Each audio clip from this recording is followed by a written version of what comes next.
evening, everybody, and welcome to another edition of Inside the Pigskin. My name is Scott Morgan, Rock the Motor City Madmouth. Glad to have you with us tonight. Great crew here. Lucky 7 stands for Stephen Reichel, Candy, Ben Troop, Marvin Powell III, Tom Shanahan, and Mel Farr Jr. are all in the house. Glad everybody with us. All right. Again, congratulations to the Indiana football team for winning. What a great win for the Hoosiers. So with that said, we have a great there's Candy. We got the helmet out there to congratulate the Hoosiers out there for a job well done over at Hard Rock Stadium. And there's the national championship trophy as well. Obviously, we know who takes the photographs. That is her. All right. Welcome to Eddie Prather. Let's get to it. This is going to be a show which is rapid fire. We're going to have a little, and Curt Cignetti is going to join us in just a moment. Okay. First of all, only 2 schools to hold undefeated seasons in both football and basketball at the same time. You have Indiana, and this hasn't been done since UCLA in the 50s and the 60s. Indiana, by the way, in 1975 and 6 was 32-0. Well, obviously they were 16-0 this year. So, all right, Stephen, that's just an unbelievable accomplishment by both UCLA and Indiana. You heard that, Marvin? That was UCLA. 1950s. Yeah. Hey. What, we had to go back 70 years to count it, though? Hey, how far do you got to go back to count SC doing that? Oh my God. Okay, I give you that. Now y'all was good in the 50s. Y'all were good in the 50s. I give you that. Thank you. So Stephen, okay, I called on you first. Okay, yes, some thoughts. What? I gotta let the fire stroke underneath me. If they're gonna throw fireballs at each other, let them throw fireballs at each other. Oh, don't worry, they will. Don't worry, they get their Saturday gigs anyways. And I'm gonna tell you that we can enjoy it as well. Oh, hold on. Let me tell you, that show's become a classic with these 2 guys. I swear to God. I seen what y'all did last Saturday. I seen what y'all did last Saturday. Yeah, that's pretty good, these 2 guys. I've never seen 2 people that are big hit than these 2. We're on to something with these 2 guys. Nothing but love. Nothing but love. It's a hate-love relationship. You got to love Nothing but love. Nothing but love. All love. You got to love a fellow fullback. I mean, even though he went to another school, you got to love a fellow fullback, even though he went to that other school. Yes, sir. I can appreciate that. So now, as far as last night's championship game, I was able to kind of sit down and watch it, and Ben and Marvin can attribute to this. I was calling for Indiana to win the national championship as soon as we got down to those final 4 teams. That's what I thought was going to happen. So. First 16-0 season for a college football program. What Curt Cignetti did, he did it with the cash sauce. The people that none of these big programs wanted. He did it with 3-star recruits. There's not a single 5-star recruit on that team. So that's where you have to tip his cap at. His quarterback. Miami didn't even give him a walk-on offer to be there, and that's his hometown. So listen, what Curt Cignetti did with that group of guys, you got to tip your cap to. This is the first time that Indiana has both a perfect season for basketball and football. Only took them to 2026 to be able to accomplish that. But let's not hold on to that. What you have to love what they did. You have to love that. The Heisman Trophy winner put the team on his back, put them in the end zone, and gave them the win. The defense, stops Miami. A terrible interception by Carson Beck at the end of the game to kind of seal it away for Indiana. It was a good back and forth game. It's something that as college football fans, as somebody who watched college football, you have to love how that game played out. It wasn't a blowout. It wasn't one team dominating over another. It was a back and forth boxing match until the end. So, hats off to Curt and the Indiana Hoosiers. But let's be real. I don't think it's going to happen again next season. It could. They still are retaining a lot of people, but I don't think they're going to get lightning in a bottle and get back-to-backs. So we'll see what happens next year. All right, Candy. Yeah, I mean, hats off to both teams because it was a defensive battle in the first half, and then in the second half, the offenses kind of came a little bit alive. Uh, Indiana went in there, and Indiana was blowing out the previous two opponents in their bowl games, and they didn't go in there and blow out Miami. Miami didn't let them. The defense held through. Yes, Carson threw an interception in the last at the end there. Call it whatever you want. If you want to call it miscommunication, whatever. But Miami went in there as an underdog, and I know they were playing at home, but they went in as an underdog, and they didn't do that bad. Like I said, they looked a lot better than some of the other schools for the other bowl games that Indiana has played against. But I thought it was a good game overall, better than some of the other previous games. But you got to give hats off to the Big Ten. Now they've won 3 in a row. All right, Mel. Yeah, I think Marvin and Ben can appreciate this. I mean, they won 16 college games. That's a lot of games. I mean, the NFL season used to be 16 games long. That's a lot of games, and they never slipped up. Now, everybody's acting like, they had a bunch of misfits. They're the Bad News Bears. They got Gloria Estefan playing quarterback or something like that. No, these are scholarship players. These people have pride. The stars don't mean anything. The stars, all they do is, they give you the eye. That's the eye test. Like USC, they look good getting off the bus, but once they got in between the white lines, UCLA handled them. It's the same. All stars it's the eye test. They look good. They look good on film. They look good getting off the bus. But what you can't measure is a person's heart.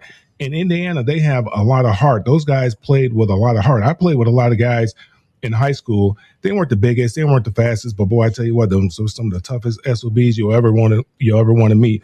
And I would go in the alley with them any day of the week. And that's probably why we won the state championship and ended up finishing, I think, number 3 in the country in high school my senior year, because we had some real tough guys. Now, all of them didn't play Division I football. Some of them went on to play Division I football. A few of us did, but the majority of them, that was it for them, or they played at, Division II or Division III football. But Indiana, what they did is remarkable. What Curt Cignetti did there is remarkable. The way he's turned that program around. I mean, I grew up in the Midwest. Indiana was an afterthought. I told you I went on a visit there and had no intentions of going to Indiana because I wasn't trying to lose every week. I wasn't going to be the doormat for the Big Ten. That's just, I didn't lose. I mean, I wasn't accustomed to losing, and I certainly wasn't going to start doing it once I got to college. So, it's a great story.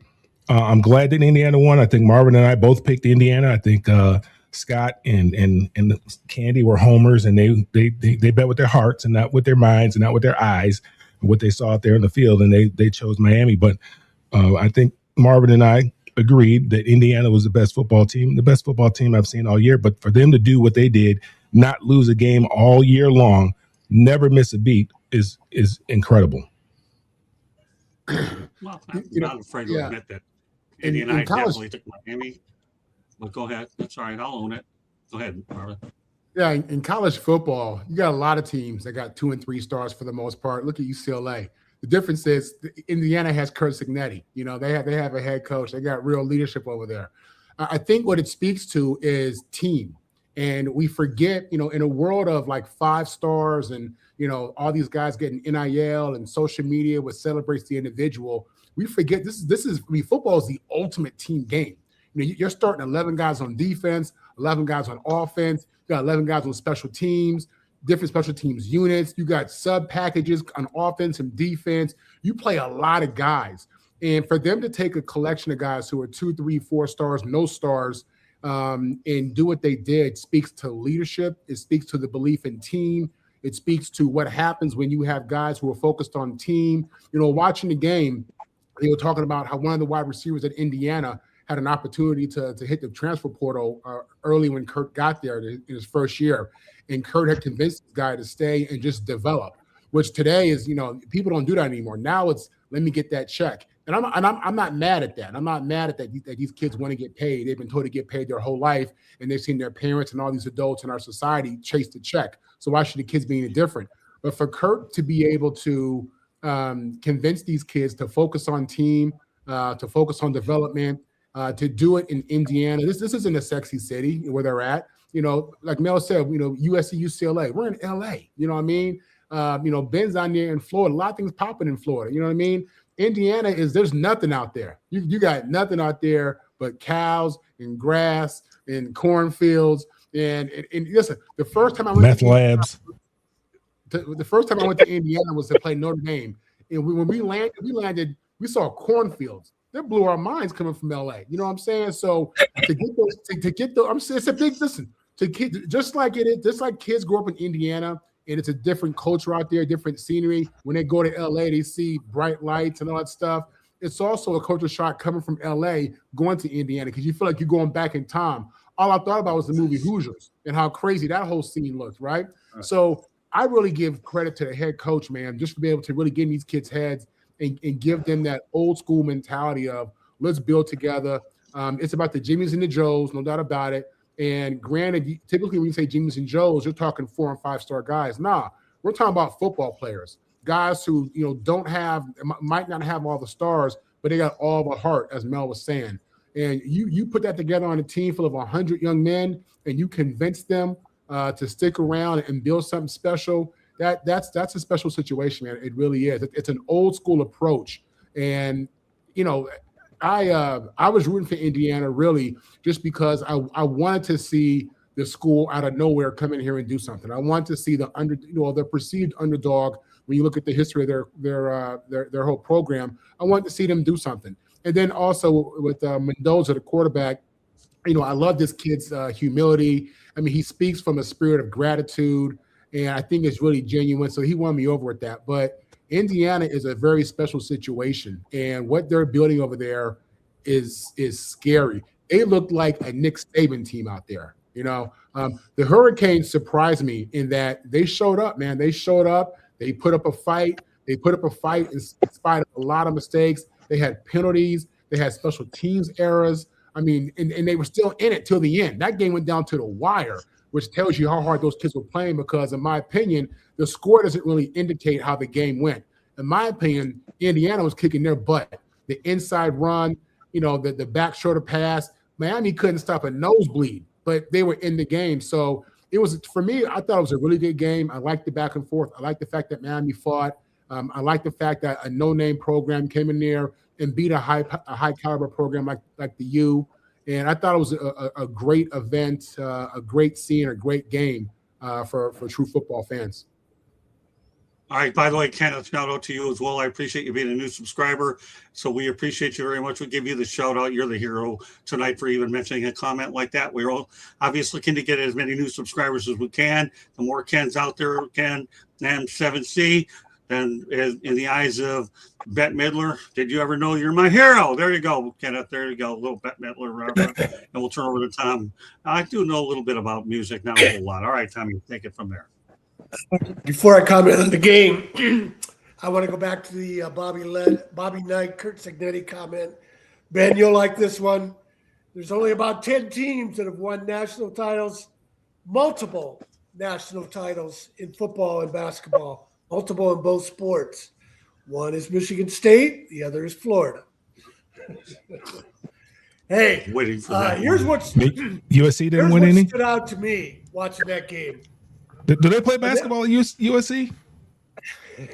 At a very, you ever heard of Juju Watkins? You ever heard of Cheryl Miller? I don't think he was. I think he's talking about men's. He wasn't talking about women's. He's talking about men's. Yeah, I've heard of Cheryl Miller and Juju. I don't think about gender. Go ahead, Tom. Okay. Here's what stood out to me. When Indiana played Alabama and Oregon, the 4- and 5-star players that Alabama and Oregon have didn't make a difference. They got thumped. Miami's 4-star and 5-star players, they made a difference in the game. Ruben Bain and the other defensive lineman put so much pressure on Mendoza. He only threw for 186 yards. He completed big passes, but their playbook was reduced quite a bit because they There was too much pass pressure. And then Mark Fletcher and Malachi Terry, it looked like they were going to take over the game. You could see they were much more explosive than Indiana could cope with on defense if they could get them into the open. So the 4 and 5 stars were about to make a difference in that game. What happened? James Madison transfer, 2-star, I think, out of high school. Mikhail Kamara gets by a poor block. I don't know if you guys watched that punt return the punt block play. The number 87, Mikhail went right by him. Kamara, he went right by him. All he had to do was turn to his right and block him, and he blocked the punt, and that was the difference in the game. So I didn't know if Indiana was going to be able to sustain this, and I'm not sure if they can. One reason they were better there last year than they were this year is Fernando Mendoza turned out to be a Heisman Trophy quarterback. Where I'd have to go back and look at the timeline, but I think Carson Beck committed to Miami before Indiana took Fernando Mendoza. Beck was paid $4 million. Mendoza paid $2.6 million. What's that? That's coaching. That's Curt Cignetti.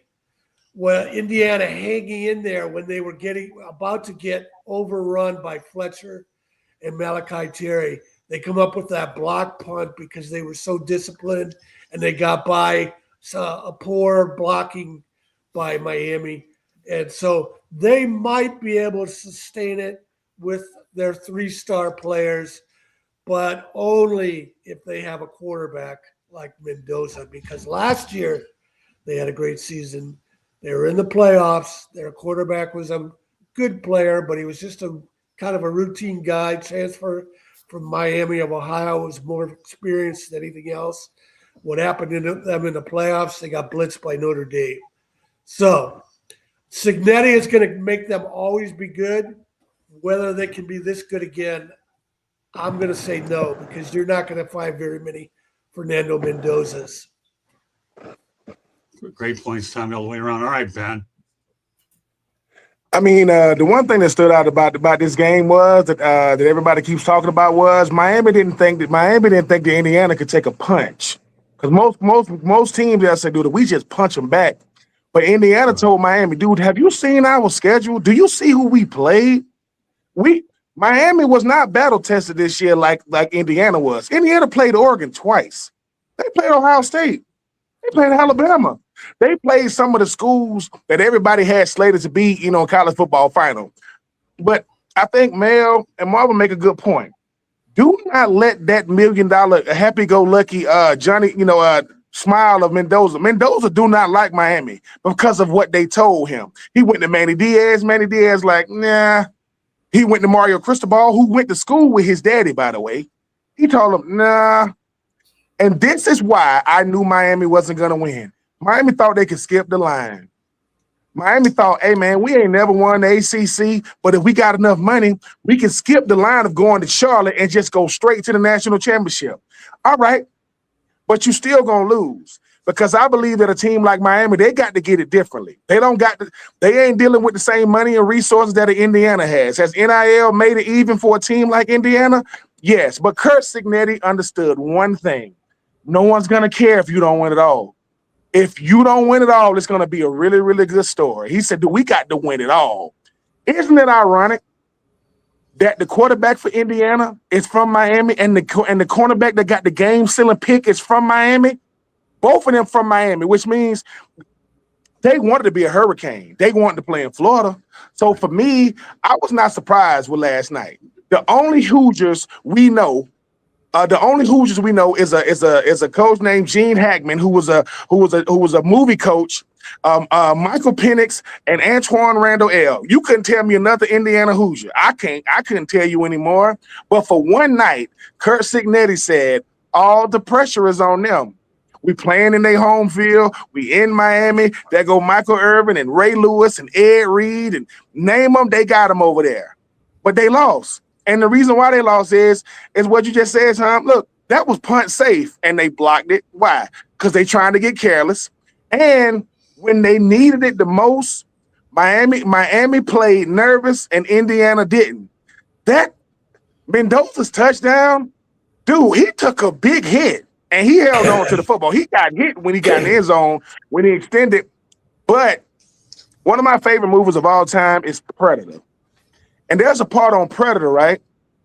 When somebody said, when Arnold Schwarzenegger looked at him and said, if it can bleed, we can kill it. That's how Indiana do. If they can bleed, we can kill them.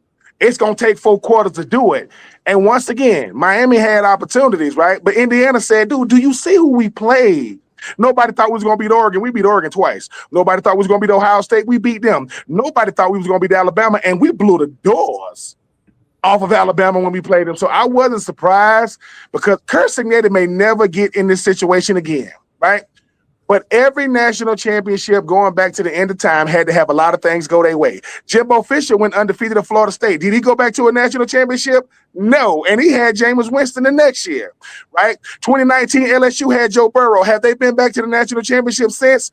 No. So just because you don't go back, most teams don't even go. Most teams ain't even finna sniff no national championship in no sport. Not football, not basketball, none of that. So I was very, very, very, very, very happy for Indiana because did they shift the balance of power? For one night, yes. But for college football, no, because you know what the powers that be gonna do. You know what they finna do. They finna throw all this money at these players. I want to say Michigan, Ohio State, and Indiana, I think had the highest NILs, if I'm not mistaken, the last 3 years. And look at the result. I'm not surprised. I'm happy for Indiana. I just think that when you are a former college football player, and I think Mel said this, you can't hide behind stars, boy. That's a ranking. And I don't even know how they get the star system. There's only so many 5 stars that go out a year. Curt Cignetti said, okay, I'm the coach that nobody wanted. I got a quarterback that looked like Woody off of Toy Story. That's how Mendoza look. He looks like Woody. He does. And I mean no disrespect to the young man, right? But for one season, a basketball school won the freaking national championship. Think about that.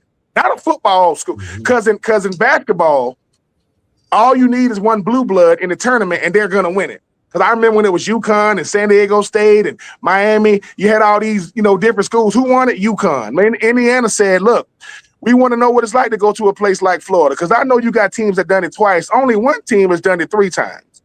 There is one team in college athletics that has 3 national championships in football and 3 national championships in basketball. I will let you guys guess who that is. All right. Well, you know what? Here's what I want to say. And I'm going to set the stage real quickly. As I went through the media availability, the only event I attended over the weekend happened to be the Sunday press conference where you had Mario Cristobal, who, by the way, I give him credit, acknowledged me by the name of Sir. Okay, very much appreciate it, Mario, the respect. Okay, Sir. Okay. And then you also had Curt Cignetti. And as I went on with Curt Cignetti, I could not believe this question wasn't asked. Can it go to the tape? Okay, let me share screen. Come back over to the right-hand side, second row. First question is for Coach. Your name? Scott Morgan, South Florida Tribune. First of all, you have a chance tomorrow night to do something that Bob Knight did, and that's go undefeated and tied to win a national championship. What are your thoughts about Bob Knight and you had to begin with, and what you have a chance to do, obviously, tomorrow night, because obviously he's revered on that campus? Yeah, it was 50 years ago, as a matter of fact. And I was a big kind of Bob Knight fan as a little kid. I liked sort of the shenanigans and the faces at the press conferences and throwing the chair across the court. I thought that was pretty cool. And the guy I bought my house from was a big friend of Bob Knight, actually. So, I think, but it really has no effect on what's going to take place here, 7:50 tomorrow night. And but it was 50 years ago, and we're able to climb that mountain. It'll be a unique coincidence. And Mario, you obviously entered the. You want me to keep going or no? Well, is it part of what we're doing? Do you want me to keep going with If it Mario's is, now? yeah. No, we'll just stay with that. Okay. So, all right, that's what I was talking about in terms of the chair and climbing of the mountain. This particular soundbite would go viral on a lot of social media. I'm not in the business to get viral, and sometimes they tend to follow me once in a while for the good, the better, and the worse, as some of us know. But this was good. But when you talk about Bob Knight and Curt Cignetti in the same sentence, at least you can say Cignetti understood the significance of the tradition of Indiana athletics. Stephen, you can lead off. You're gonna have me lead off right as I have to get off. Yeah, that's okay. Well, go ahead, say a few things and do what you got to do. All right. Yeah, Curt gets it because obviously, as he said, he was a Bob Knight junkie, so he understood the significance of the moment and what he was about to go out to try to accomplish. So, we kind of already touched on that. It's one of those things that doesn't happen very often in college athletics. So, again, hats off to him. All right, go ahead, Stephen. Do what you got to do. Candy, you were there. You recorded it. What are your thoughts as you've gone ahead and obviously heard it a second time? I think for 50 years, think about that. I mean, 50 years ago, Bob Knight had the perfect, and now Indiana football, who has never been known as a good program, to go out there and be undefeated and to win as well. Two great coaches that in Indiana, that we'll always remember for Indiana football and basketball. Tommy? I'm up next. Oh, okay. We moved the rotation here. Bob Knight obviously was a great coach. He was also his own worst enemy. Curt praised him for throwing the chair. He said he liked that. That's when Bob Knight started to lose it. His teams were starting to fade after that because there's no disputing Bob Knight is one of the great coaches of all time. They not only had the 76 undefeated national title, they might have done it the year before. But Sean May's dad, Lee May? Not Lee May, that's the baseball player. Scott May. Scott May, yeah. Scott May broke his arm, and they might have beaten UCLA that year in the finals. So there's no disputing Bob Knight. And Bobby Knight, this is the sad thing about Bobby Knight. He had a charming side to him, what he wanted to be. But he let his ugly side come out too often. And when it came out in the worst way. And we all know that. And Curt Cignetti is not anything like Bob Knight. It's a little bit different time. Coaches know they have to talk to those sideline reporters, or else they're going to come off looking bad. So they say something, but Cignetti tends to say something more than the others. So Curt Cignetti, he was attention to detail, fundamentally strong, has his players focused just like Bobby Knight, but he doesn't have Bobby Knight's ugly side. Well, Ben? No, I mean, I think it was number one. I think it was a really, really good question to ask Scott, because I think a guy like Curt Cignetti, he don't want to bring it up. He rather somebody like you bring it up, and he says, "Hey, man, I appreciate being mentioned in that breath." But Bobby Knight is legendary. I know he was different, but he was legendary. So, yeah, I'm just happy for Curt Cignetti to be able to win. I don't know if he gets to let his so. But I thought it was a great question. I just think that when you think about Bob Knight, it's a lot of stuff come to mind. Winning, not liking doing. But I thought it was a great question. I just hope that Curt Cignetti can really, really appreciate the moment, because that's a moment. And okay. Well, we got the gist of what he's saying, anyways. All right, when he comes back, Mel will pay away. But give me your thoughts about what. It's got to get rid of that dial-up. That answer. I think it was a great question too. Just thinking about it, I think Marvin can appreciate it. And I'm looking at the game yesterday, and I can remember the big game that I was in when we were in the Rose Bowl and all that kind of stuff. And it's really kind of neat. And I think he answered the question appropriately, obviously because he didn't want any bulletin board material for Mario Cristobal to go back to his players and say. I mean, he answered the question with a great deal of respect and reverence. To be obviously mentioned in the same breath as Bobby Knight is great, but he hadn't done anything yet at that particular time. So he had to be very careful about how he answered that question. But the opportunity to do the same thing that he did 50 years later is pretty neat. But he had to go out there and do it. The talking about it, that's the easy part. Going out there and accomplishing it, that's the tough part. And they were able to follow up and they were able to accomplish it as well. So that's pretty neat for him. It's pretty neat for the school. And we all know what Bobby Knight was to college basketball when Bobby Knight was Bobby Knight. Like I said, I got recruited by Indiana. We went to an Indiana basketball game. This was before the shot clock. So the whole second half, they did 4 corners. It's one of those times when, basketball scores might be, 29-20 or something like that. They got up, they got a lead, and they just played keep away the whole second half. I said, you got to be kidding me. You think I'm going to come to this school? This is what they do? I said, no. I was still surprised, though, as I was asking the question before, nobody got to it. But then when I saw it, I jumped on it. Go ahead, Marvin. I think Cignetti is a real class act. I have a lot of respect for guys who have a certain humility within them. And listen, this is the same guy that says, Google me, But, I take that as him being honest. And I think when you're honest about the situation, I don't take that as arrogance. I take that as confidence and just telling the truth. It is what it is. To be mentioned with Bobby Knight is something that he should feel good about, just to be in the same sentence. Listen, Bobby Knight coached, 50 years ago? Not 50, 40 years ago, whatever it may be. In the 80s for the most part, I believe.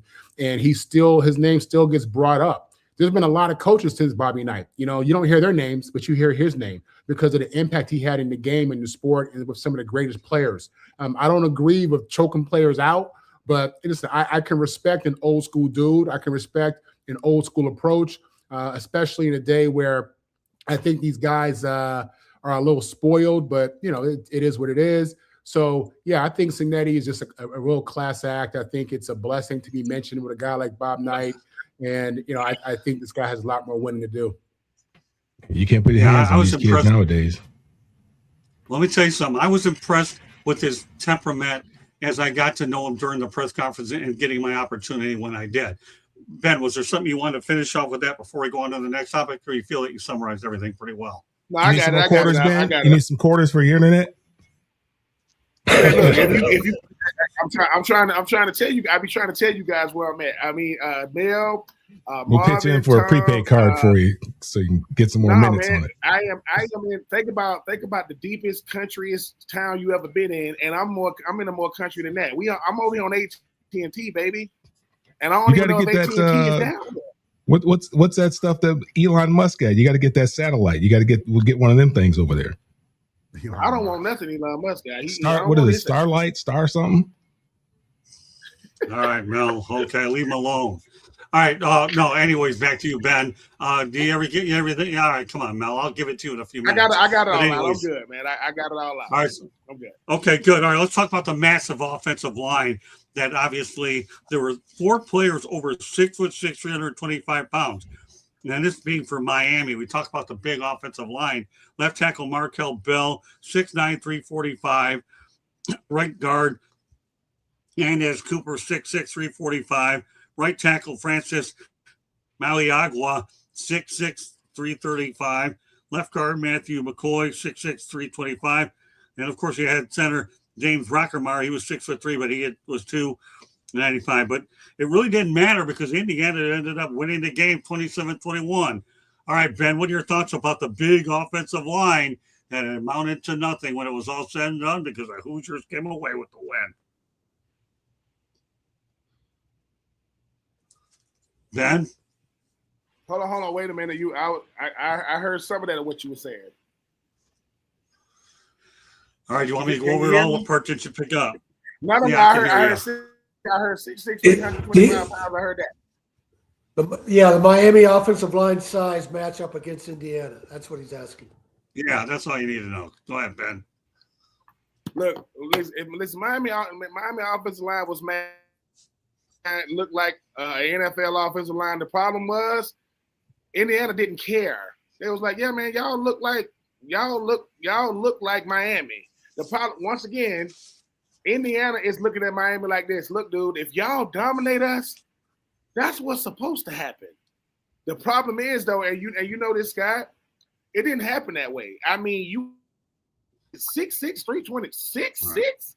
I mean, that's impressive, but I just think that sometimes, you know, when the guy in front of you is not cooperating, saying, hey, man, you know we Miami, right? We know. You know we're supposed to dominate y'all, right? Yeah, but we didn't get the memo. So I would want to know what Ohio O-line average. I want to know what, you know, Penn State O-line average, because they probably been seeing that stuff all year. So once again, I'm just super duper impressed with Indiana for the simple fact that they didn't blink. And Scott, I don't know if you, Candy, was right there and like right there in person, because from where I was looking, man, it didn't look like a mismatch. I know they was looking like Tarzan, but they wasn't playing against Jane on the other side, man. Indiana was like, bro, we got to win this, because there's gonna be much to do about nothing if we don't. If we come in here today and it went the other way, you know what everybody's saying? Indiana is a fluke, just like 2025. They're a fluke, but they weren't, or 2024, whatever. So 6'6", 325 only matters if you win the game. 6'6", 325 just means you a big dude that got pushed around by a smaller dude. That's what happened last night.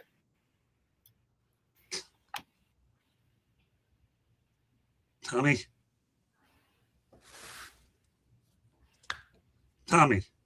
it's your turn. My turn? Mm-hmm. Yeah. Yeah, sorry about that. Yeah, it's your turn, Hey, Tom. you know, Curt Herbstreit was talking about how they were moving around their defense.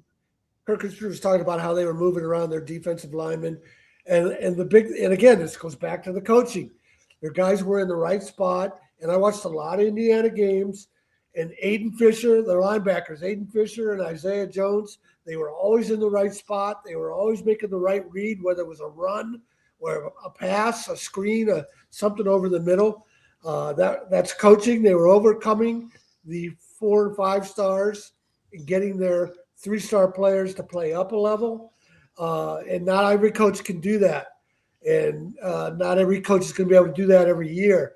And the other thing, I was just looking at the stats, the tackles. You know, you saw some of those plays where D'Angelo Pond, the little 5'7", 5'9", 176-pound corner, he ran around the end of the tackle and nobody saw him coming and made a tackle in the backfield.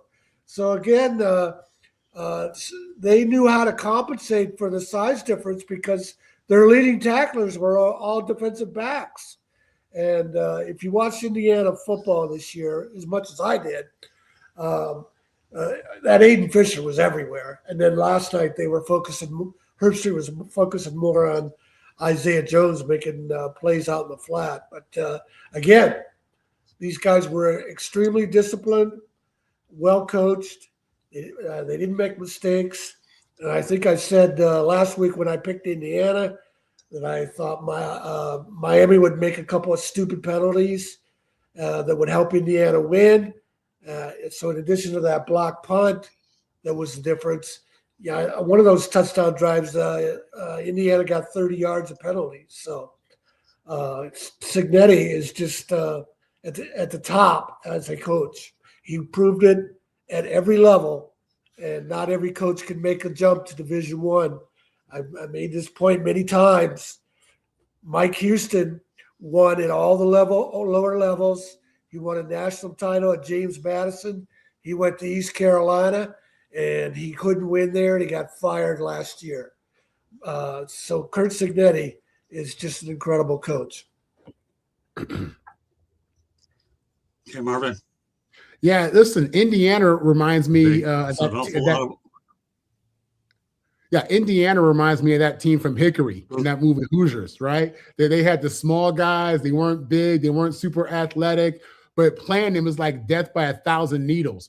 And sometimes, you know, when you're so big and lethargic, and don't get me wrong, Miami has athletes. Those guys on the O-line are athletic, but, you know, the smaller guy can get in there and be a disruptor. And that's a problem. And make the running back have to adjust. And now he's having to bounce. Now he's getting gang tackled. And that's the reality of playing against, a smaller team who's efficient and well coached. So that's what you saw in that game, in bits and pieces.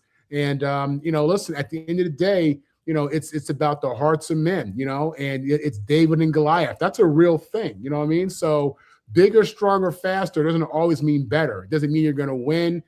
You can look at the size and the weight of these guys on paper, but the game isn't played on paper. It's played on the field, and on the field, you put them pads on.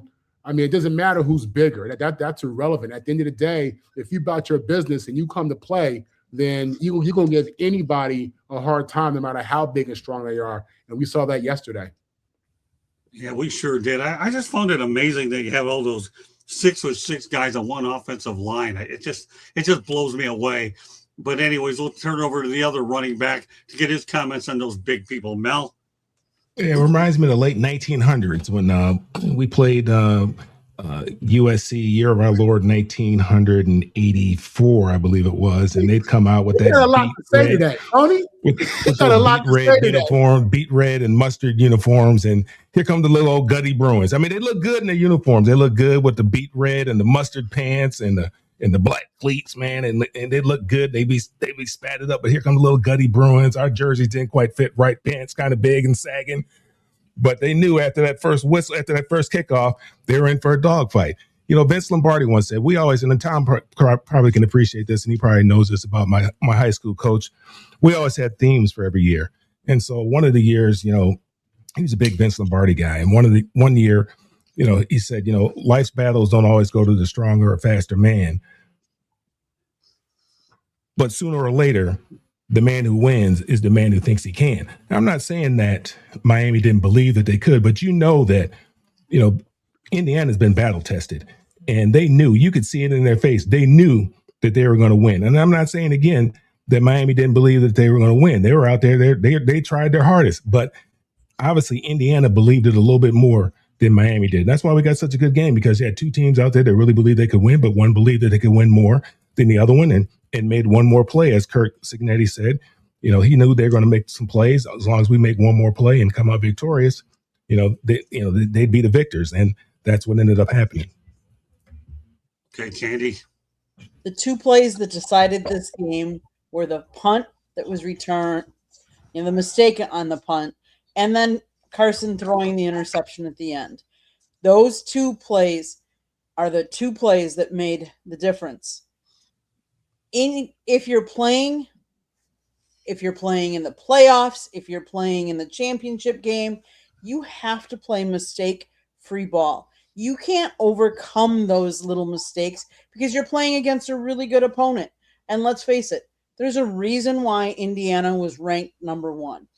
Miami went in as the 10th ranked team. Country, everybody said they weren't. Did they really even belong there? I think Miami proved they belong there, but it also showed that they had some spots where they didn't play mistake-free football. And I think that's what you need to do to win a championship. It's got to be mistake-free football. Steven? You're muted, or I can't hear you. The line didn't matter. You could have rolled Giants out there, and they still would have gotten beat. Like, it doesn't matter how big you are; it means nothing. It's about how much do you want it, and what your skill set is. Obviously, despite having fee-fi-fo fun that there as their offensive line, it didn't mean anything. So, okay. All right, here's a few little lighthearted notes here. Miami fans should thank Mark Richt, because there was a photo of him with a young Malachi Tony. Plus, he also donated a lot of money to get the football indoor facility built. So I don't know what you know about this one, Steven, but Mark Richt, I'll tell you what, before they got that indoor facility, they used to play outdoors all the time, and it was brutal. And Candy and I have worked in that place, Candy, and that's quite a place, isn't it? It is, yes. A very nice place that they built there, the indoor facility. It's where they hold their pro days and stuff like that. That's where we've been. Any thoughts on that real quickly, Steven? about Mark Richt? Don't get so Yes, that excited, means no. Steven. All right, go ahead. Yeah, don't get so excited. All right, that's okay. He's got other things to be excited about. I'll let him use the energy later about all the other stuff we got in the works. Go ahead, Mel. Mark Hey, Richt. that's great. He's giving back to the program. I think Marvin, you donated something to a USC, didn't you? You got like a special hot tub or something like that. The Marvin Powell the third hot tub. Huh? It wasn't $1 million like he gave. Right, it was a hot tub. One of those inflatable ones. I gave what I could. That's all. Hey, I Mel, understand. let's stay on point, Mel. Okay.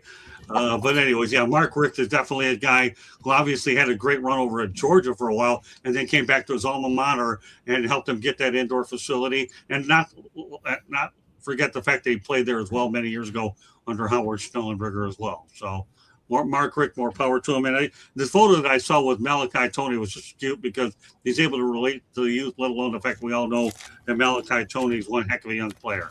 All right, so with that said, we'll turn over to Marvin. Yeah, I got a lot of respect for Mark Richt. Really great guy. Never met him, but just, I remember him as the offensive coordinator for Florida State. And obviously he's a UM alum. And, he loves the school. And a school like UM that has such a new but proud tradition. And I say new because they became relevant to me in the 70s, whereas a lot of other schools were winning championships 100 years ago, literally. They came when UN came on, they came on fast in the 70s, especially in the 80s and 90s and early 2000s. They should have top facilities. The problem they have in UM is they don't have a lot of space. Coral Gables is a small area. If you've been out there, there's not a lot of land to build on. We have the same issue at USC. We have the little bit of land that we have, and we do what we can with it. So, kudos to him for doing that. What a blessing for him to be able to put up so much money for his school. And again, when you recruit, well, first of all, in South Florida, they have so much talent, and they have talent coming into that school to visit on a constant basis. So you want these kids to see top-notch facilities, because when they go to Ohio State and they go to Notre Dame and they go to USC, maybe not UCLA, but when we go to certain schools, you're going to see great facilities. So just in the competition of it, the recruiting of it, you have to be at a certain level. And I think it speaks a lot that this guy wants to put his own money into his school and give them a facility that is a first-class facility. So, yeah, great story, man, and you want to see more of that. Tommy? Yeah, they brought him back, and he coached at his alma mater, and he's just always loved the school and wanted to do something for it. It's a great story. I know every time the lottery gets up to $1 billion, I buy my tickets. And my plan is always to donate something to Michigan State and Ferris State in my hometown, but I haven't won yet. Well, speaking of Malachi Tony, let's talk about the game that he had real quickly. The kid's only 18 years of age, and in the championship game, he had 10 receptions, a touchdown, and 122 yards, and he gave his team a chance to win. So Malachi Tony, we got to know him a little bit earlier in the year at Candy. He's a soft-spoken kid, but I'll tell you one thing: what he's done on the field, interesting to see how things play out this year. Any comments about it, Steve, or you just wait till the time that it becomes a future Philadelphia Eagle? What do you think there, Steven? I don't know what you're talking about. Exactly. All right, wait for him to become a future Philadelphia. Ben said his internet's kicking his ass. He's sorry, brother. That's all right. Tell him not to worry about it no more. We're good. Tell him it's okay. We'll see him next week. Okay, Candy, go ahead. Over the course of the year, Malachi's had 109 receptions for 1,211 yards, 10 touchdowns. As a freshman, he has brought a ray of light and an energy about him to the game and to the team.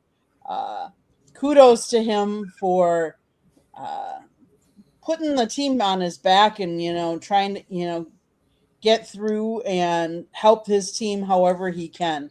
I remember we actually saw him first in spring, the football game. He couldn't play in it. I don't think he played in it because it was too early yet, but he was there, and coach talked about him and what kind of an infectious energy he brought to the team, which was really cool. Mel? Yeah, when coaches go out on the recruiting trail, they kind of judge them two different ways. And I remember, when I was being recruited, and there's this guy Gaston Green that played for us, and the coach was talking about going out recruiting him. And when he came back and he reported to the coaches, they either say he's a jag, was just another guy, or he's one of God's gifted children. And obviously Malachi, being as young as he is, he's one of God's gifted children. He has a whole lot of talent. He has a bright career ahead of him. And but like I said, I wasn't necessarily rooting for Indiana. Okay, maybe I was. But yeah, he scared me every time he got the ball in his hands, without question, especially, when they try to swing the ball out to him, hit him with one of them slip screens or bubble screens or something like that. And there's only two defenders out there, and there's two blockers out there, because he can hit the crease. And, next thing you know, he's hitting his head on the goalpost. So he's one of those special kind of kids. Well, yeah, he's also dangerous on special teams too. This guy, what he does on punt returns and kick returns, unbelievable, Marvin. Yeah, you get the guy in space. He's a problem. Oh, Yeah, no doubt about it. I can't tell you how impressed I am with him as a freshman to be such an impact player, dynamic player, game breaker. This kid is dangerous. I mean, and he's not a big guy. He's not a big guy at all. He's slithery. He's tough. He's fast. He has good hands. He can catch the ball. When he's competing with a DB for it in the air. I mean, he's really right now. He plays like he's a senior headed for the NFL draft. What you hope for a guy like that who's so young and so successful is that he can continue on doing the things it takes to be great. He can continue to challenge himself and push himself, because right now he is already one of the best players in the country. If he was draft eligible, he'd be a top 10 pick right now. I believe that, just because of his ability to separate and to make plays. You saw him take a handoff. He had a running touchdown. I mean, he's catching the ball in space. He does it all. He's super dynamic, man. And again, I remember when I was a freshman, I wasn't ready to have any kind of real impact. I played one play the entire year of my freshman year, one play. This kid is really him and the running back. I mean, they're the heart and soul of this team in regards to playmakers. They rely on two guys for the most part, even though they have other skilled guys. And for him to play in that game, in the national championship against a historically great team, and to have the impact he had, he's already, and this is saying a lot, he's already on the list of the best receivers at Miami ever. And they got a long list of guys. Yeah, I'm not saying he's at the top, but I tell you what, he puts together a sophomore season that's anything close to this, then he'll be close to that top. And again, there's a long list of great receivers. I'm talking about just at the college level. So he's phenomenal, highly impressive. Yeah, no question about it. Yeah, he's definitely one of the better players I've seen at his age. In fact, when we talked to him, he was only 17 years old, and he was really soft-spoken. He couldn't get much out of him. It obviously made a lot of progress as the year went on. Tommy? Yeah, like I said earlier, Mark Fletcher and Malachi Terry looked like they were going to take over the game with their talent. 4- and 5-star players are still going to be dominating college football. If Indiana didn't have such a great season and Cignetti wasn't such a good coach, Miami would have been playing Alabama or Oregon with their 4- and 5-star players. So, but Indiana got that block punt. And then I thought Beck was going to drive him down for another score, that Fletcher or Terry was going to break off a play. But what happened? Cignetti's defense disguised that coverage. Kirk Herbstreit gave it a good analysis that the quarterback went under because he knew he had a safety behind him, and he was able to pick off the ball. That's not going to happen with all the teams. And so, yeah, Fletcher and Malachi Terry were freshmen, great players. They were also playing their 16th game of the year. So they were developing. They were more like sophomores. And Marvin, I'm going to come to your defense a little bit. When you were a freshman, you didn't have fifth-year seniors in front of you. Guys stayed 5 years. The redshirted as a freshman and stayed 5 years. And if they only stayed 4, it's because they were NFL draft picks. So that's a big difference, too, why you see more freshmen. Absolutely. All right.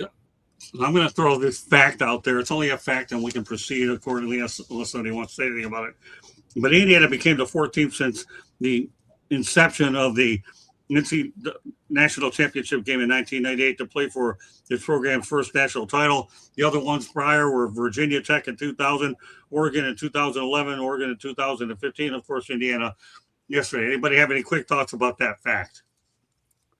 Listen, in the day and age of college football with NIL, it is so impressive that they can go out there and bully a team like Ohio State, who had a payroll of over $40 million. Oregon's payroll, absolutely over $35 million. Again, you brought it up in the first part of the show, these 4 and 5 stars. A lot of these stars, their ratings sometimes are really off, but a lot of them are not. I mean, Oregon is loaded with talent. Alabama is loaded with talent. Ohio State, forget about it.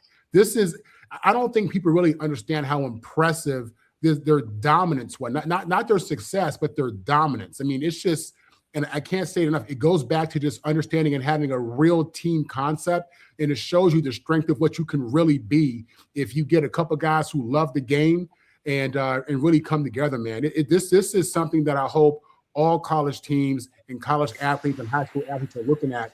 I think it gives a lot of coaching points for youth coaches, high school coaches, when they talk about team and how important it is. And you're going out there playing against, you're David going up against a Goliath. That's every night in Friday Night Lights across the nation. You have a lot of high school teams and even college teams that are playing bigger schools, man. Indiana has really did something that I think a lot of schools are going to look at and study. And it'll be very interesting to see how they're viewed even years from now in this NIL era, having no stars and not having the biggest payroll, but being dominant. Okay. Anybody else want to add to that, or we'll shift over to the NFL? Okay, I know Steven will get him back in the show now.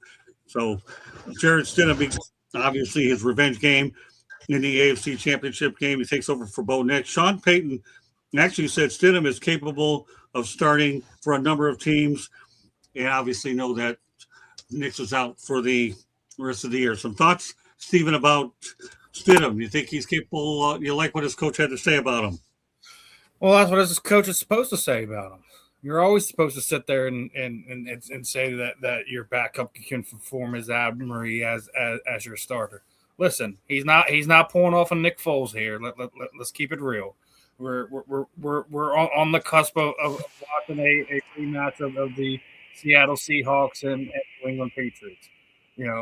It was a nice story in Denver, and it's about to come to an end. It's unfortunate how it happens. It's terrible that the play before the last play of the game, he winds up breaking a bone in his foot. Anyone outside of Denver that thinks Jarrett Stidham is going to do anything against that New England team right now is smoking a little bit more than the reefer at this point in time. And it's not anything against Stidham or what Denver has already done.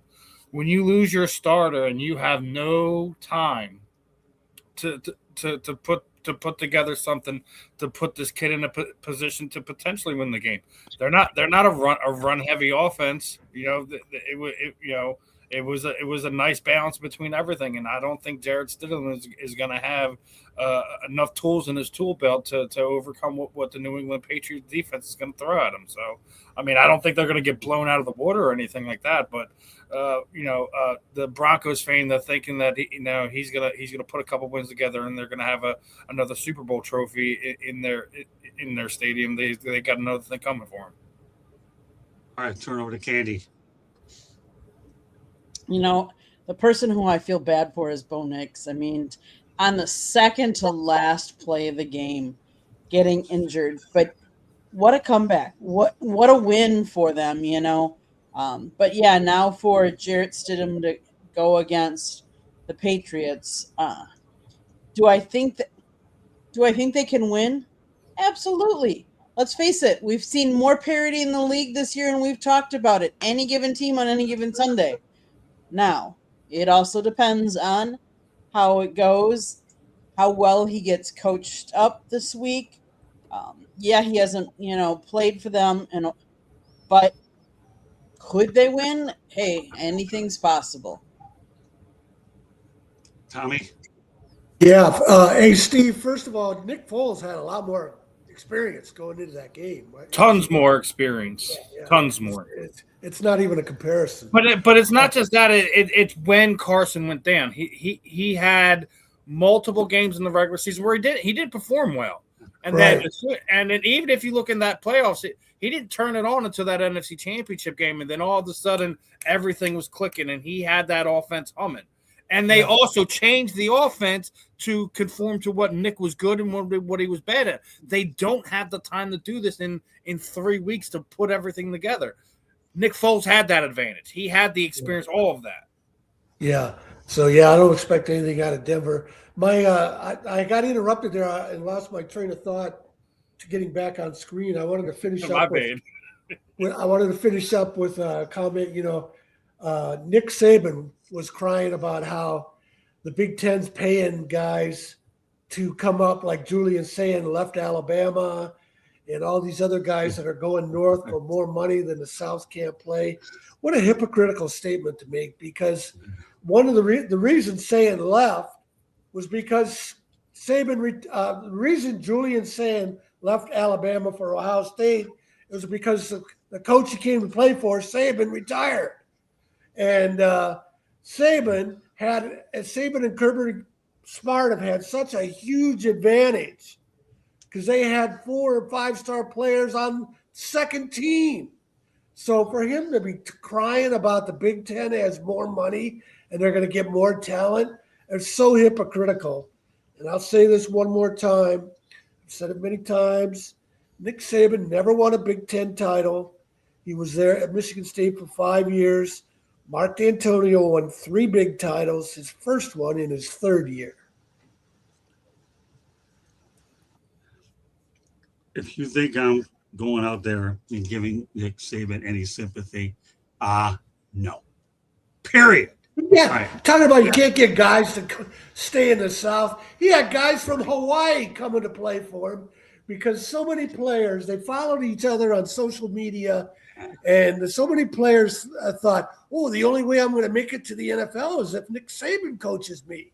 So, if anything, the NIL money has broken up that thought pattern. Yeah, I really feel bad for Nick Saban. Stay on game day already. Be done with that. Because that's his biggest, loudest platform. That's what he has. More power to him. All right, Mel. Yeah, well, I want to make one more sickening comment go about ahead. Saban.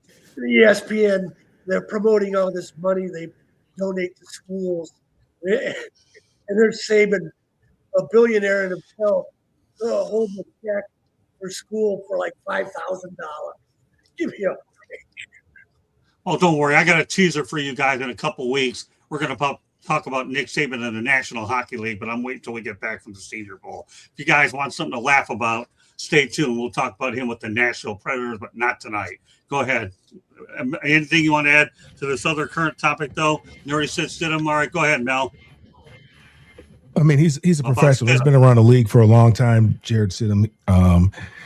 And something like Nick Foles could happen. I mean, we've seen it. We have seen it before. The thing that that Sean Payton should be upset about is why does he have him running that play that he had him run on the second to the last play? Why are you doing that? Why aren't you just taking a knee or whatever the case may be, or give it to the people who run the football, who get paid to run the football, as opposed to having your quarterback go over there and fall down awkwardly and somehow or another he ends up breaking his ankle. But Jared Stidham, I mean, it should be interesting to see what happens. He is a professional. I'm pretty sure Sean Payton will have him ready. I mean, he's a quarterback guru. All the pundits think so highly of him and what he's done with Bo Nix and stuff like that. And I finally realized why I don't like him so much. It's because all the pundits they just gag on him, and I just can't. It's just sickening to me. So we'll see. We'll see how great of a football coach he is. Everybody says he's a great football coach. We'll find out. Great points, Mel, all the way around. Appreciate it. Go ahead, Marvin. Yeah, to pick up on what Mel's saying, my thoughts are if anybody can get this guy ready, I would think it would be Sean Payton. Sean Payton's a former NFL quarterback. He's been around a lot of good offensive coaches. You see what he did with Drew Brees' career. And, believe me, he's been getting this guy. He's been prepping this guy and getting him ready.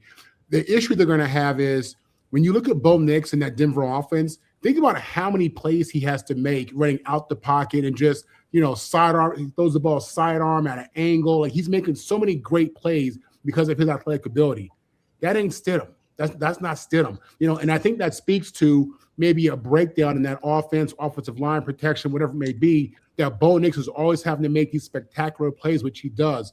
So I'm expecting a game plan, obviously, built around Stidham's skill set. They still have players, guys. They have players on Denver's offense. So we'll see what happens. It wouldn't be shocking to me for them to win this game at home at all. I wouldn't be shocked. I don't expect it, but it wouldn't be shocking at all. So we'll see. Well, I've seen crazier things happen in the NFL. Let me go back to a couple things. Once upon a time, Dick Vermeil lost a quarterback by the name of Trent Green. What happened? Curt Warner. I've seen crazier things happen. Am I putting Stidham in that category? No. But I'm going to go back to what Mel and Marvin said, okay? Sean Payton knows what he's doing. Give him a chance to see what he can get out of Stidham. And I can say another thing about Stidham, don't have a lot of wear and tear in his body because he's been carrying a clipboard. And we'll go from there. Yeah. There you go. Frank Wright. Oh, he's one of my favorite people. That's what I beat him a few weeks ago.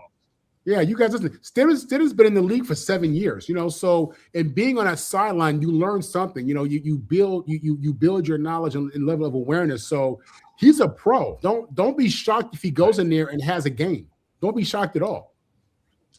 I wouldn't bet on it. I'll tell you, don't be shocked. Well, here's the thing. Let's put a hypothetical. 3 more topics. Show moving at a great pace, by the way. Just say he does have a game and they manage to win. Just done. Then he has at least a couple weeks to get ready for the Super Bowl, and that's a different animal to begin with. We'll leave it at that. Let's continue the rapid fire format. And then we're going to talk about the first career playoff win for Sam Darnold, Seattle's first NFC title game since 2015. Steven, some thoughts about a couple of firsts that have taken place up in the Pacific Northwest. We're starting off with Sammy, and we're talking about with Seattle. Steven. Well, the team dark side in that defense ain't no joke. I said it Monday. I don't care if the Eagles did find a way to beat San Francisco 49ers. They were not beating that defense out there in Seattle right now. And if I'm the Rams, I got more problems than a little bit right now because Sam Darnold and that team can play ball in that stadium. That defense is lively. If they continue to play the way they're playing, there's no doubt in my mind that they're going to be hoisting the Lombardi Trophy in less than 3 weeks. Katie? Sam Darnold was selected 3rd overall in the first round of the 2018 NFL Draft by the New York Jets, where he spent the first 3 seasons. Then, due to injuries and inconsistent play, he was traded to the Panthers, alternating between starter and backup. He went to be a backup in San Francisco, and he kind of really had a breakout year in 2024 with the Minnesota Vikings, where he led them to the playoffs and earned Pro Bowl honors. He joined the Seahawks now the following season, leading them to their conference top seed and an NFC championship game. I don't know how highly the rest of you would speak for Sam Darnold, but to get 2 different teams to the playoffs in the NFL is pretty darn good. Great points, Katie. All right, Tommy. Yeah, Sam Darnold's a story about NFL quarterbacks from both ends. He got thrown into the fire too early, destroyed his confidence, and these rookie quarterbacks should sit on the bench and learn first without getting beat up and destroyed.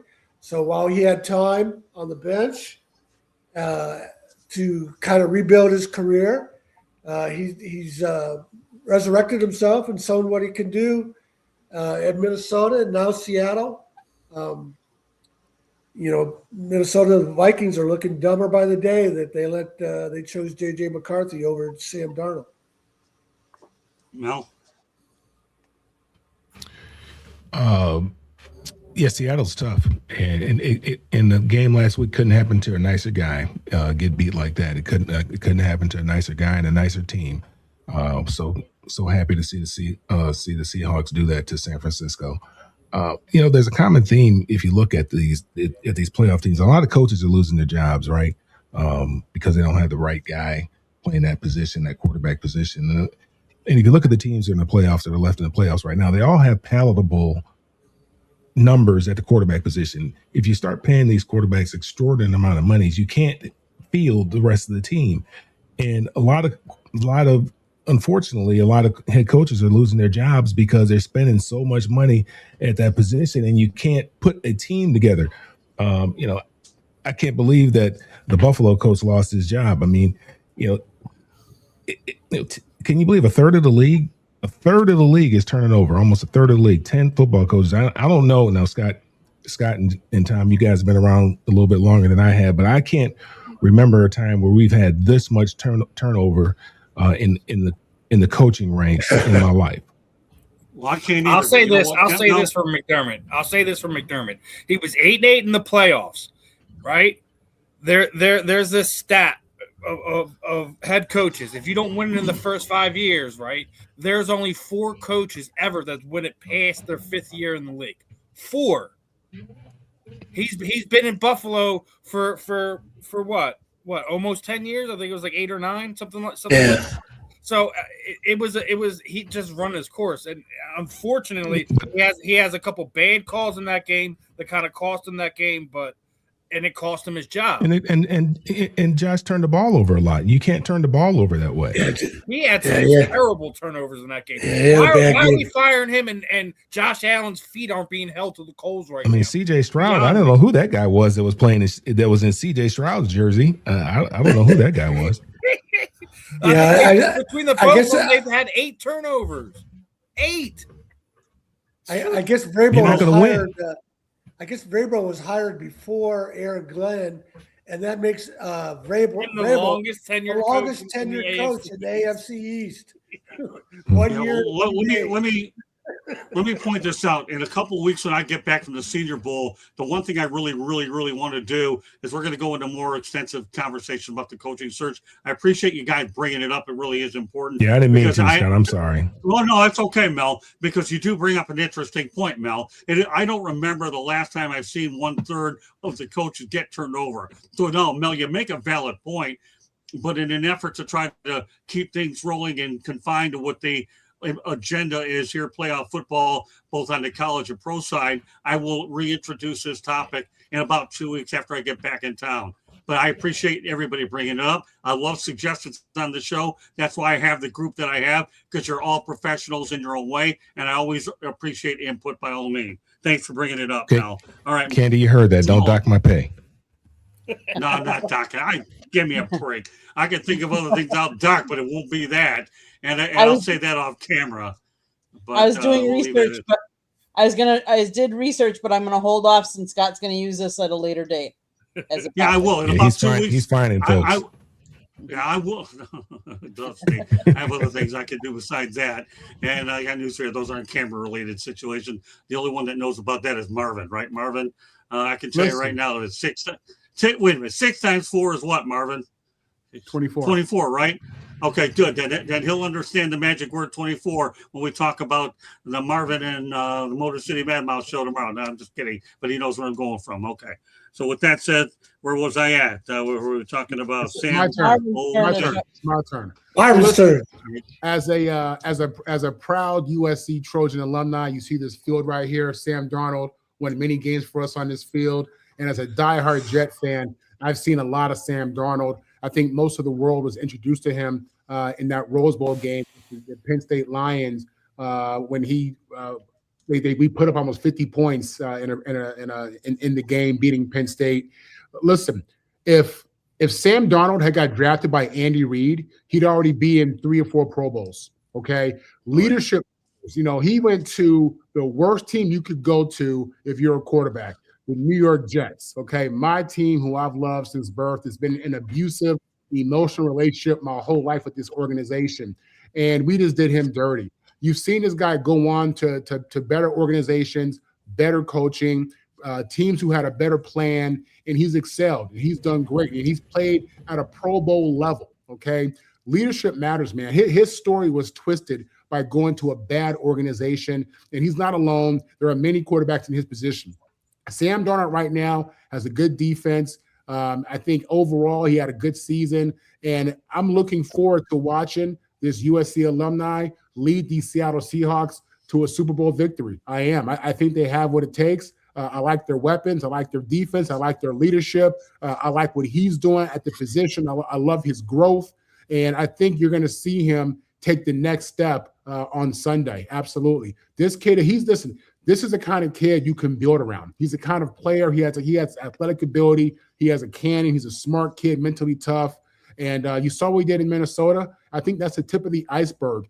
Invest in him heavy, invest in him long term, and there's more to come with Sam Darnold.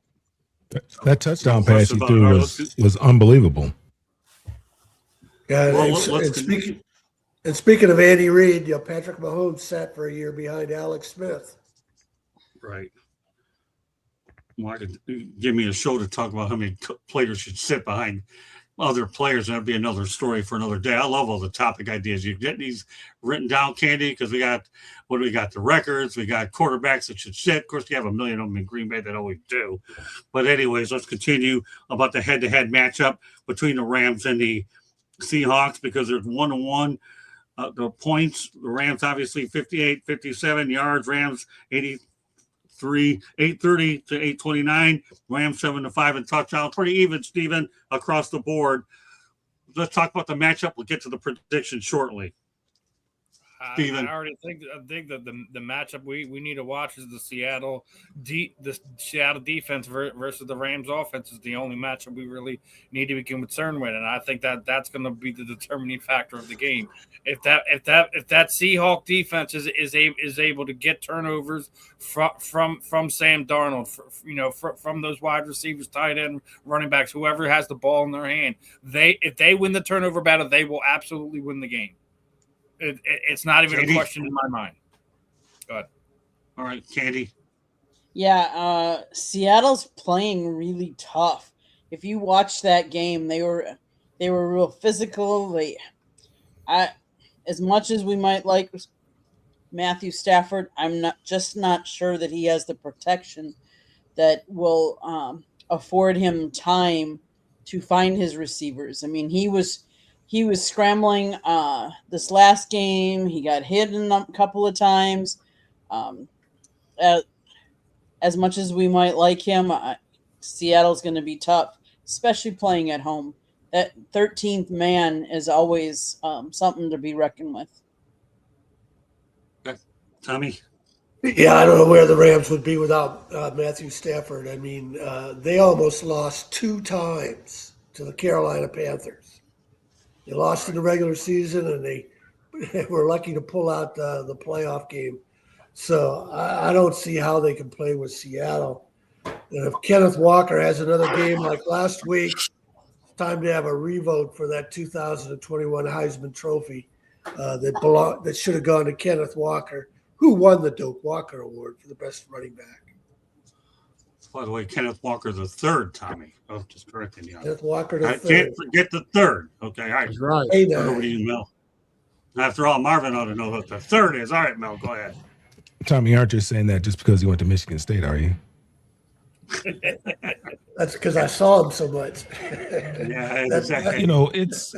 It's tough. I mean, obviously I'm cheering for the Rams, but that's going to be a tough game for them. I mean, you look at Seattle. Seattle's a very good team. I think the difference this week versus last week, they don't have Caleb Williams. They don't have somebody that can run around in that pocket, and even Bryce Young, somebody that can run around who's mobile back there in their pocket, like Caleb Williams, like Bryce Young. Sam is more of a stationary individual. You're not going to have to worry about those type of spectacular plays. Now he can get outside the pocket and buy some time and throw the ball down the field, but he's not going to do what Caleb did, run back 30 yards or whatever, and then heave one up and the guy comes down with it in the end zone. He's not capable of doing something like that. But it should be a very interesting game, but it's going to be a tough game. I can tell you that. Very evenly matched. They're 1-1 on the season. They play each other often. They know each other well. It's one of those games where, whoever turns the ball over the least is probably going to be is more than likely going to be the victor in this game. It's just they got to make sure that they do everything right. Don't make them a lot of mistakes, and don't beat themselves. That's the key. They can't beat themselves. We know Sam is still dealing with that oblique injury. I have to believe that he's still dealing with that oblique injury. But, I mean, he played lights out last week. Like I said, that touchdown pass he threw in the left corner of the end zone was unbelievable. I didn't know he had that kind of stuff in him. And I told you, I've said it before, I've never been a fan of him. But, watching Seattle play, watching him the last couple of years when he was in Minnesota and also watching him here in Seattle, I have a different opinion of Sam Darnold. Okay, Marvin. Yeah, listen, the matchup here is the future Hall of Famer Matt Stafford, probably future MVP of the season, go up against this 12th man, because they matter, this 12th man and this Seattle defense. Stafford has two really good receivers out there with Nuka and Adams, and I want to see how they defend these guys. I want to see if they're going to pressure, if they're going to blitz Stafford. But this is going to be a classic matchup. If you love football in regards to being a chess match, then this is the game to watch, because Stafford's going to have his hands full. But if anybody can go on the road in a playoff game and do something against an elite defense, it's a guy like Stafford who he's been playing so long. I mean, he has all the tools, he knows all the tricks, he's seen it all. But again, Seattle's playing this amazing defense right now, so that's the matchup. When the Rams are on offense and Seattle's on defense, that's when you need to get your popcorn. Yeah, no question about it. Let me tell you something about this matchup. And I was so impressed with the beatdown that Seattle gave San Francisco that it allowed Robert Saleh to get a head coaching job sooner than he did before. But with all due respect, and I won't tip my hand on that one, we'll leave it alone. So don't jump on that one, Stephen, which I know you will. Don't leave it alone. I'm the one who put my foot in my mouth this time, and I'll deal with it. But all kidding aside, okay, I was so impressed with what Seattle did. Stafford better get out of the gate pretty quick and make his connections, because the deeper this game goes and the more that Seattle has a shot. And Katie, it's a 12th man. I don't think it's the 13th man. I think it's the 12th man in Seattle. And you also have one in Texas A&M too.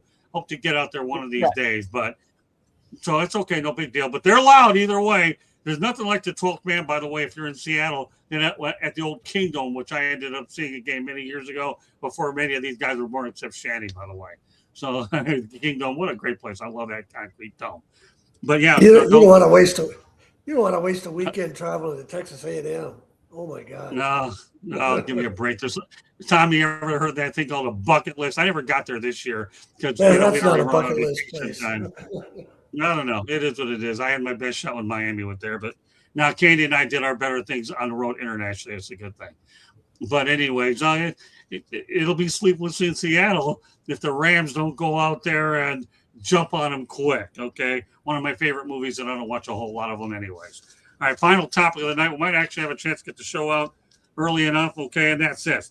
Mike Vrabel, can Mike Vrabel become the first guy to win a Super Bowl as a player and a coach with the same team? He's a 3-time Super Bowl champ with the Patriots. He's only 2 wins away, and his most recent win was against the Houston Texans. Steven, some thoughts about Mr. Vrabel?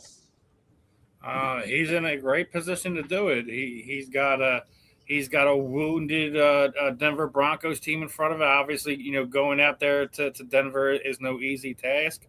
But I mean, at this point in time, he's on track to potentially be able to do it, especially with the path that's in front of him. Their defense was just as impressive as what they did to CJ Stroud. I think CJ Stroud is one of these young quarterbacks I think is slightly overhyped at this point in time.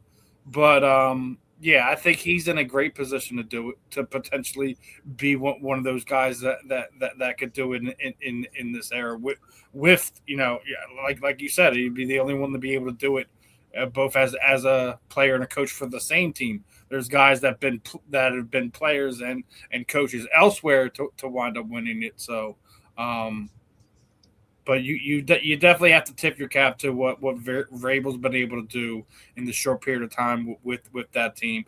For what it looks like, he's got the quarterback. They're playing great defense. We'll see how it shakes out over the next few weeks. All right, Candy. Vrabel has Drake May playing at a really good level.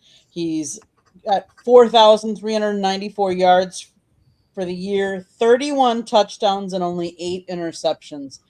As long as he continues to play mistake-free ball, because I said that earlier, that when you get to the playoffs and stuff like that, that's what you really need to do. As long as they play mistake-free, I don't see why he can't repeat and be the first coach to win Super Bowl as a coach and a player for the same team. Yeah, and I'll add to this as well. Josh McDaniels done a good job for him. Obviously, not only as the offensive coordinator, but with Drake May, so he certainly helps give Vrabel a better shot. Go ahead, Tommy. Yeah, the thing I like about Vrabel is he came in with a new message for the Patriots, and I like especially how he's turned it around so quickly after the previous coach let the program go downhill for a few years. Right. And I don't want to hear. I said this before. I get tired of hearing Bill Belichick was the greatest coach of all time. His record doesn't measure up to Vince Lombardi's. And Vrabel is showing that Belichick had lost it at New England, and he's been able to turn it around quickly. Is a condemning statement on Belichick, in my opinion. Good opinion too. Well, let's face the reality. Let's not kid yourself. We all know Belichick didn't do anything without Tom Brady's an under 500 coach, for crying out loud. We all know that, but thanks for bringing it up anyways, Tommy. All right, by the way, Tommy will be on tomorrow night's edition of the Sports Exchange, and we will have time for a Shanahan report after we get done with predictions, Tommy. So think of one off the bat if you haven't already figured it out. All right, you'll have a few minutes to go ahead and prepare. All right, Tommy. All right, go ahead, Mel.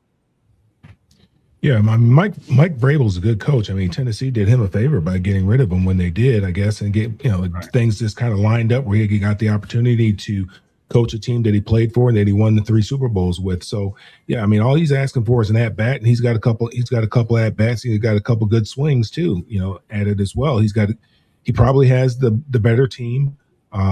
He's definitely probably most likely got the better quarterback in this AFC Championship game. And they should definitely win. But for him to be able to do that says a lot about him. He's a leader of men. I think Tennessee is probably kicking themselves for allowing him to leave. But I mean, he's a great football coach, and we knew that when he got let go by Tennessee. I think everybody was surprised when he got let go. He's a great football coach. What he's doing here doesn't surprise me in the least bit.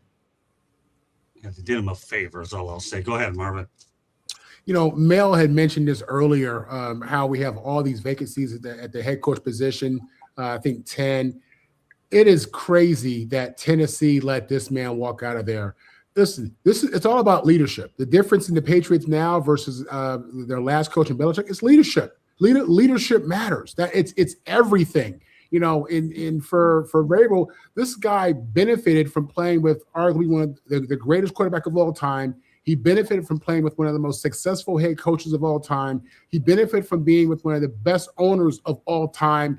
He took all that in. He took all that in. He processed all that. He was an outstanding player himself. He has perspective. He's smart. He's heady. He's tough. He's old school with a little bit of new school in him. He knows how to talk to these young guys, these new kids, this new generation, and that's what matters. He's obviously an effective communicator. And he knows how to get his team going. So yeah, I'm a Jet fan. Okay. So we, just off rip, we don't do anything Boston. We don't support nothing from Boston. Nothing. Okay. This guy's good, man. He's good. You know what I'm saying? You got to call it like it is. And he has his team playing at a really high level. He has a young quarterback playing at a really high level. And you wonder what's the difference? It's leadership. It matters. I follow Jared Mayo, Bill Belichick. Robert Kraft's a great owner. What's that a recipe to? Probably another Super Bowl. All right, with that said, let's talk about predictions, and then we'll go to the Shanahan report. Only 2 of them. New England goes into Denver. Now, obviously, New England's a 4-point favorite. The over-under is 41.5, 3 p.m. Go really quickly. We're going to go rapid fire. Steven, go ahead. Who do you got? Already made it pretty clear. It's New England. All right, very clear. All right, Andy, you make it clear, too. New England. Tommy? I think I would have picked New England even before Bo Nix got hurt. Okay, well, now you can do it again when you feel it's obvious. Go ahead, Mel. New England. Okay, Marvin. If Bo Nix was playing, I would have had Denver. He's not. I got to go with the Pats. Well, I'm not going against the grain this time. I did it with Miami, not doing it again. I'm definitely going with New England. Of course, they have to back up the Vrabel statement, right? Going with New England. Last game, we got LA Rams against Seattle. Total 47.5 is your over-under. 2.5 is what Seattle's getting. 6:30 p.m. start. Steven. Seattle. I mean, like I said, I made it clear. You know, I love what Matt Stafford and the Rams have done this year. I believe he is the league MVP, but their song ends in Seattle. It does not continue back to San Francisco. Candy. Seattle. Tommy. Seattle. The only question is if they thump them like they did San Francisco. Yeah, no question about it. All right. Mel. Los Angeles Rams. Ah, Okay, that's fair enough. Got to have somebody different. Okay. Somebody's got to be right. yeah, Mel's different for sure. Mel's different.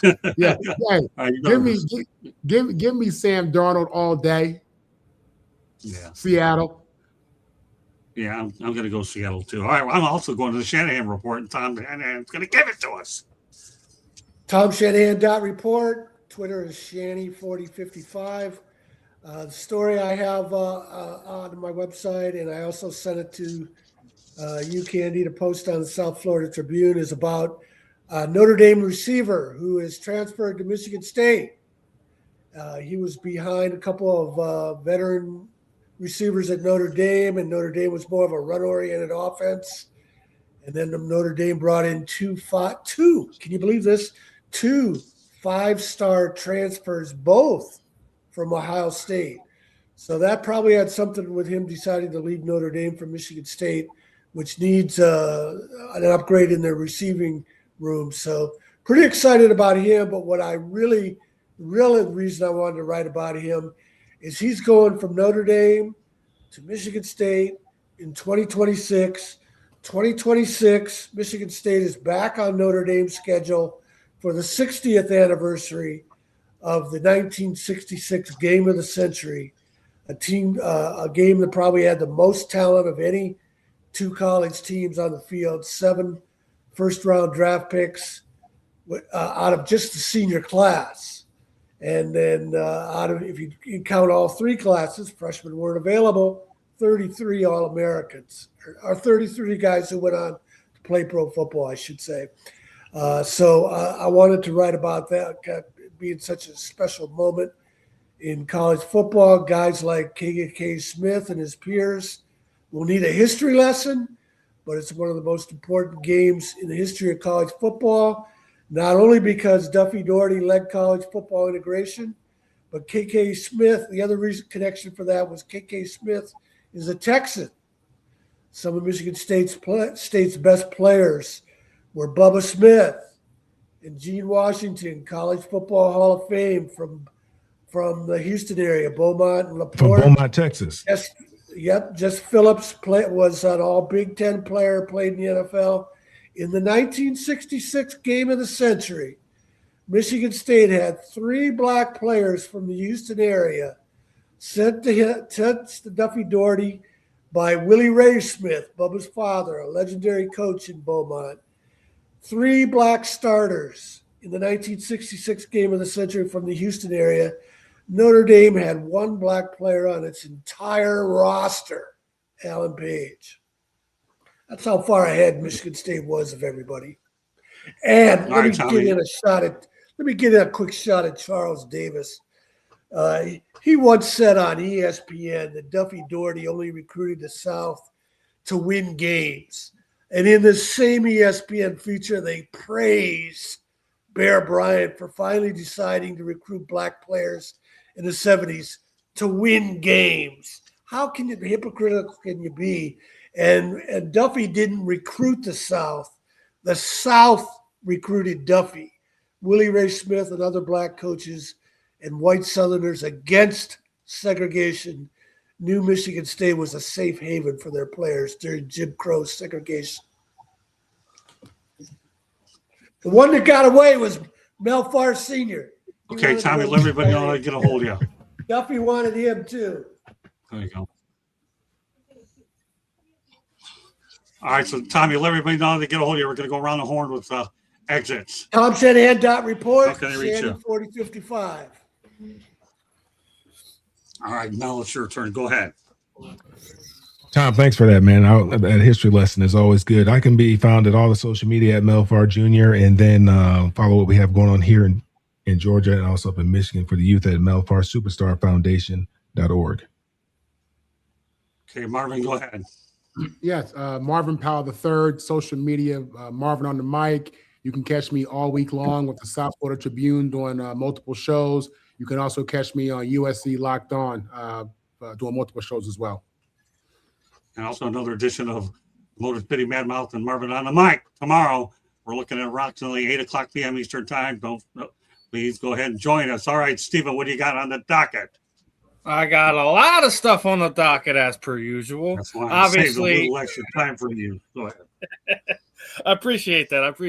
I mean, listen. No problem. Obviously, always it's easy to find me on any social media platform. Just hit my name in there, Steve Rochelle. It pops up. Facebook, Instagram. As far as YouTube, TikTok, X, it's the Sports Talk one. Obviously, we'll be on tomorrow morning and just a wee bit earlier as we do have a special guest as redshirt senior linebacker Cookie DeCedro for Temple is going to be joining us this week. I got 2 different combat sports interviews as Charles Felony Bennett is going to be joining us ahead of his bare knuckle FC fight here on February 7th. I have another one on Sunday. I'm going to be joined by, again, another one from the aforementioned bare knuckle as far as the Knuckle Mania 6 event is going to go as we're going to be joined by Brandon Mayer. And I do have another Temple student joining us next week, but you can find that one out, but it's real easy. I already put the link up there, but he's a freshman. He just switched from the University of Connecticut to Temple, and that'll be tight end Liam Fuller. That will be on the 28th. So we got a lot of stuff going on interviews wise over the next few weeks. I'm probably gonna bring in a few more combat sports fighters the last week before we get closer to it, but. Like I said, we're always doing a lot of fun stuff here. We got some more fun announcements that are in the work. The important people on the network are already made aware of this. So, guys, make sure you guys are locked in. Make sure you're hitting that that QR code at the top if you haven't already. Make sure you like, subscribe, share. We got a lot of stuff going on. We want all our fans to be engaged with. We want all our fans tuning in to all the programming we have here on the South Florida Tribune. Great stuff. I guess it's good. I have a few less topics that give Steve more time to advertise. Good stuff, Steven. And I like that hat, by the way. I wonder where you got it. Wear it well. All right. Anyways, I just showed my doorstep one day. I can't even. It didn't even have a name on it. Yeah, it's called David Copperfield 101, and you just made it appear. Great stuff. All right, go ahead. Candy, take us the rest of the way. Shows you what I know about magic. Okay. South Florida Tribune Publishing Company published a book, Lessons from the Microphone, Tuning into the Enduring Wisdom of Visionary Leaders. It is written by our host, Scott, the Motor City Madmouth Morganroth. Talks about his 40-plus years in the media business and how it has evolved and changed. Get your copy today. It's available on Amazon, Barnes & Noble, Kindle, Google, and Apple Books. It's also available in audio version on Audible, Kindle, Nook. Go get your copy today. There's also a link on our website, www.southfloridatribune.com, where there's a plethora of great content, so go check it out. If you like to listen to podcasts, you can find us wherever you get your podcast. If you see the red subscribe button in that lower right-hand corner, that means you have not yet subscribed to us. What are you waiting for? Just click it, like us, share us, and then turn on your notifications so you're notified every time we go live. one last plug, and that I've got to do this. If you like to listen to Chicks Talking Sports, you missed an episode earlier tonight, 7:30 p.m. on Tuesday nights on the Chicks podcast. It's me, Megan, Jen, Carrie, and Dawn, and we talk all sports. You know, Queen of Hoops, NFL, college. Just go check us out as well, and give us a like. Back to you, Scott. All right, tomorrow night on the network, doubleheader. Marvin and the Mike and the Motor City Madmouth return, as well as the Sports Exchange. All our coverage begins at 8 o'clock p.m. Eastern Time, and we carries on to 9. And then on Thursday night, we're going to have Fire Up. There will be no early show on Thursday because yours truly will be at a local networking event here in Coral Springs, but we'll have Fire Up at the Country Club with Candy. We'll have another soundbite from the media availability on Sunday down in Miami, and that'll be Mario Cristobal talking to us. So on behalf of Ben Troop, Mr. Internet, okay, or lack thereof tonight, but we still love him anyways. And we have Stephen Reichel, Candy Ebling, Tom Shanahan, Melfar Jr., Marvin Powell III. This is Scott Morgan, the Motor City Madmouth. Thank you for joining us on this edition of Inside the Pigskin. Titles: Curt Cignetti joined Bobby Knight as Indiana Legends. Yours truly had a chance to talk with Curt the Great. We'll have more great championship information on Saturday's edition of Inside the Pigskin in the morning. Don't worry, whatever we didn't get tonight, we will get to it on Saturday. Lots of great program in the next few days. Take care, everybody. Have a great night. And if you forgot everything that we did, go ahead and hit the rewind and take notes. We love it. Love it. Take care, everybody. Have a great night and enjoy the football. And maybe some of us will be right, some will be wrong, but at least it's only 2 games. It's pretty hard to screw up that many of them. Take care, everybody. Have a good night. Bye now.